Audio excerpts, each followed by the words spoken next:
Começo de ano, vamos olhar o começo do ministério do Senhor Jesus. Você provavelmente sabe que o Senhor Jesus, depois de ter sido batizado nas águas aos 30 anos de idade, lá no Rio Jordão, por João Batista, recebeu o Espírito Santo em seguida. Tudo isso foi um modelo do que deve acontecer com a nossa vida, não é?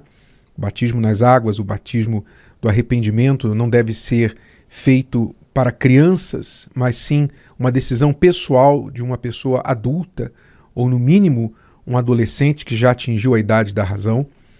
O próximo passo após o batismo nas águas é receber o batismo no Espírito Santo, que é Deus habitando dentro da gente, Deus nos guiando, Deus nos orientando. E depois desses dois passos, o Senhor Jesus foi convidado logo pouco tempo depois, para participar de um casamento na cidade de Caná da Galileia. E ali você já deve ter ouvido falar que ele fez o seu primeiro milagre, que foi transformar a água em vinho. Mas há algumas peculiaridades deste primeiro milagre do Senhor Jesus que não fizeram...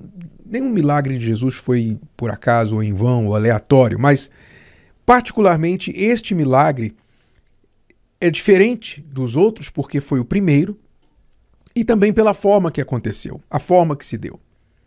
Lá para as tantas horas da festa, do casamento, acabou o vinho.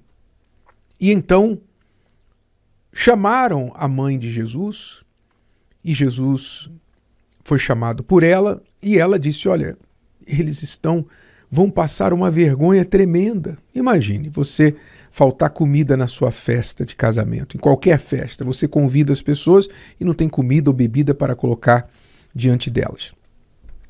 Jesus inicialmente resistiu, mas atendendo à necessidade do momento, ele então mandou trazer água e ali transformou aquelas talhas de água em talhas de vinho. Mas não qualquer vinho. Diz o texto que quando o mestre Sala, lá em João capítulo 2 e versículo 9, diz: quando o mestre Sala provou a água feita vinho, não sabendo de onde viera, se bem que sabiam os serventes que tinham tirado a água, chamou o mestre Sala ao esposo, o dono da festa, né, o que tinha se casado, e disse-lhe: todo homem põe primeiro o vinho bom, e quando já tem bebido bem, então o inferior. Mas tu guardaste até agora o bom vinho, ou seja, o melhor vinho. O melhor vinho ficou para o final, que foi surpreendente para o mestre Sala, que acostumado no seu negócio, né, no seu trabalho, servir o vinho melhor primeiro e depois o inferior para economizar, e quando as pessoas lá para as tantas, depois de terem bebido tanto, já não sabem a diferença, né, da qualidade do vinho, ele ficou surpreso. Poxa, em outras palavras, você está podendo, hein?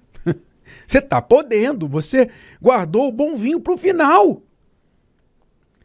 Este milagre aponta, entre outras coisas, há outros significados, certamente, nesta passagem, mas eu vou focar neste. Este milagre aponta para como o casamento que é feito com a presença do Senhor Jesus deve ser. O casamento que convida Jesus para o meio do casal, como Jesus foi convidado para esta festa de casamento, ele não piora com o tempo, ele melhora.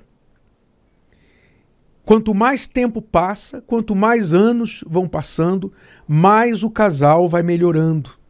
O casal vai se ajustando, vai se tornando mais íntimo, mais parecido. Você já deve ter visto, né? Casais que estão juntos há muito tempo, eles parece que começam a ficar parecidos um com o outro, em termos de jeito, em termos de fala, de costumes, não é? De gostos, eles ficam muito parecidos. Por quê? Porque eles vão se tornando aquela uma só carne que Deus projetou para os casais. Então, aqui nós vemos que quando no mundo, normalmente, os casamentos tendem a piorar com o tempo, deteriorar. Fala-se aí fora, né, da paixão avassaladora do início do relacionamento, depois vem a lua de mel, aí depois vem a crise dos 7 anos, né? Agora já estão falando da crise dos 3 anos, daqui a pouquinho vai ser a crise dos 3 meses, cada vez mais curta as crises no casamento, porque os casamentos estão durando menos. Quem chega à crise dos 7 anos já está bom. já está chegando a uma distância boa, né, no casamento hoje. Mas, normalmente, assim como os casamentos no mundo vão piorando com o tempo e as pessoas vão se enjoando umas das outras, sabe? Hoje são muitos aqueles que defendem que casamento para a vida toda é uma coisa do passado, é uma coisa retrógrada, que não dá mais para você esperar que você vai conseguir viver ao lado da mesma pessoa 40, 50, 60 anos. Não dá. A pessoa, o ser humano está vivendo mais, né? A pessoa está com 60 anos, ela está jovem, está com saúde, está cheia de sonhos, está trabalhando, não está pensando em se aposentar. Não dá para você ficar, sabe, com a mesma pessoa até a morte. Então, muitos dizem isso hoje e se acham cobertos de razão. E eu não tiro a razão deles, porque a maioria dessas pessoas nunca conheceu um casamento bom. Nunca viveu um casamento bom. Um casamento com Jesus, não é? No meio. Convidado para o casamento. Viveram um casamento onde eles convidaram o que para dentro? Convidaram pornografia, convidaram amantes, convidaram bebida, convidaram pornografia, convidaram adultério, enfim, vícios, convidaram um monte de coisa para o seu casamento, menos Jesus.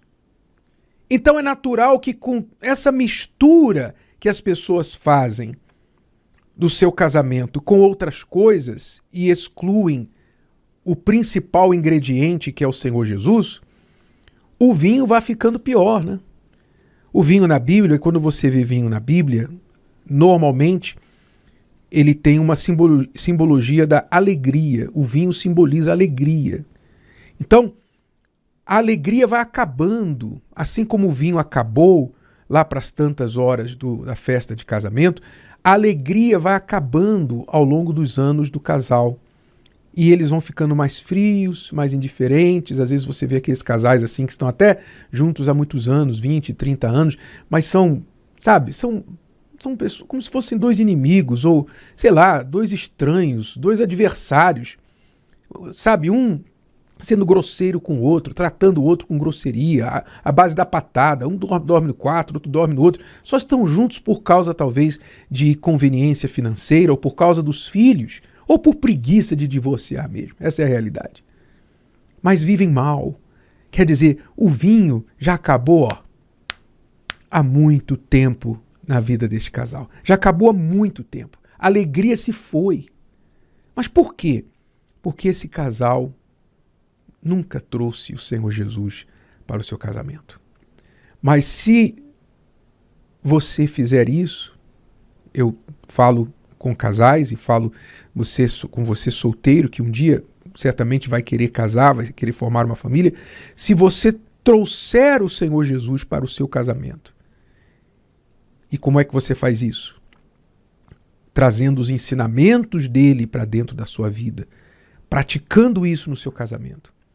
Então, ele vai sempre fazer o vinho ficar melhor no final. Com cada ano que passa, o casal vai ficando melhor. Cristiano e eu vamos completar este ano de 2024 33 anos de casado. Que legal, que maravilha. E está ficando cada vez melhor. E eu falo, e tem gente que não acredita, não estou nem aí se acredita ou não acredita. O que interessa é que eu vivo isso. Eu bebo deste vinho. Eu bebo deste vinho de um casamento melhor a cada ano, ao tempo que vai passando. Nós bebemos deste vinho. E é isso que importa, porque a palavra de Deus se cumpre na vida daqueles que a cumprem, que a praticam. Então, não foi sempre assim. Meu casamento não estava melhorando com o tempo, no início. Meu casamento começou muito bem, ficou bom por um ano, e depois do segundo ano, meu casamento começou a deteriorar, logo no segundo ano. E ao 12º ano, ela estava pronta para pedir o divórcio. Estava piorando. Por quê? Porque nós não estávamos fazendo o casamento completamente do jeito que Jesus mandava. Então, o vinho estava acabando, a alegria do nosso casamento estava acabando. Mas quando a gente aprendeu a se sujeitar, se submeter ao jeito dele, então nós nos tornamos aquele cordão de 3 dobras, que nada rompe, nada quebra. Você pode fazer isso. Olha, preste atenção. Você pode fazer isso. Talvez você está aí começando um ano pensando assim, poxa, não aguento mais meu marido, não aguento mais minha mulher, não aguento mais esse casamento chato. E você fica se envolvendo com pessoas na internet, você fica vivendo de casinhos aqui, casinhos ali. Você está enrolando a sua vida. Em vez de você fazer isso, por que é que você não experimenta convidar o Senhor Jesus para o seu casamento? Por que você não experimenta fazer isso? Faça essa prova, faça esse teste. Porque se você fizer isso, então ele vai dar conta de pegar a água, que é o seu casamento hoje, sem cor, sem sabor, sem cheiro, sem nada, e vai transformá-la no melhor vinho. De fazer as pessoas surpresas, como ficou o mestre Sala naquela festa de casamento.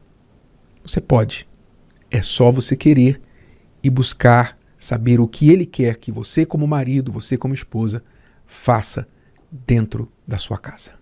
Se o vídeo de hoje te ajudou, você conhece alguém que vai ser ajudado por essa mensagem, passe adiante. E se você ainda não inscreveu aqui no canal, inscreva-se agora. Até a próxima.